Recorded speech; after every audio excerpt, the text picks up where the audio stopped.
Manual exposure lets you take more control over your camera's exposure settings than other modes allow.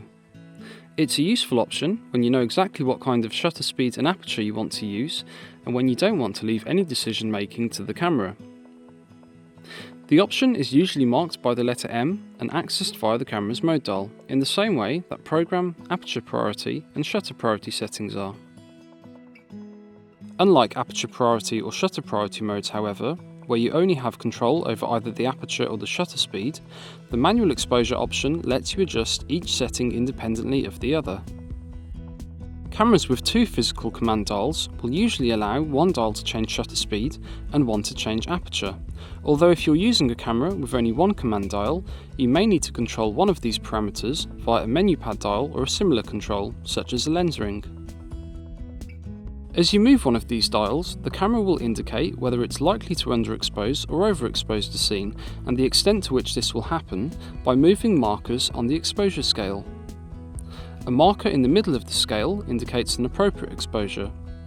Movement towards the negative end of the scale indicates underexposure, while movement towards the positive end of the scale indicates overexposure. As you move these, you'll see how they're related. Making the aperture smaller, in other words choosing a larger f number, will require you to lengthen the shutter speed for the marker to return to the centre. Likewise, making the shutter speed faster will require a larger aperture, in other words a lower f number, to do the same. It's important to remember that this is only a guide to exposure, and that you may prefer the image at a setting that's not quite in the middle of the scale.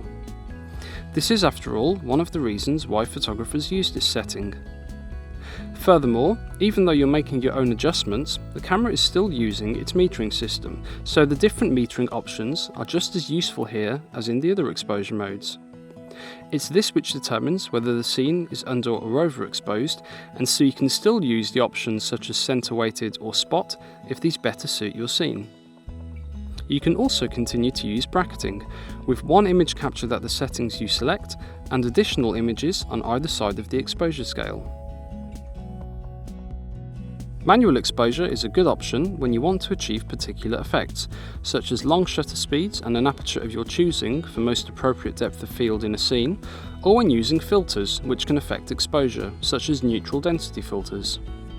In most cases, you can achieve a similar level of control using either the aperture priority or shutter priority controls in conjunction with exposure compensation, although manual exposure not only allows you to ensure that both are set to your liking, but that if you need to adjust one or both, you can do so with the greatest control possible. For more tips and advice, subscribe to our channel, visit us on Twitter, Facebook or Google+, or check out wexphotographic.com/blog.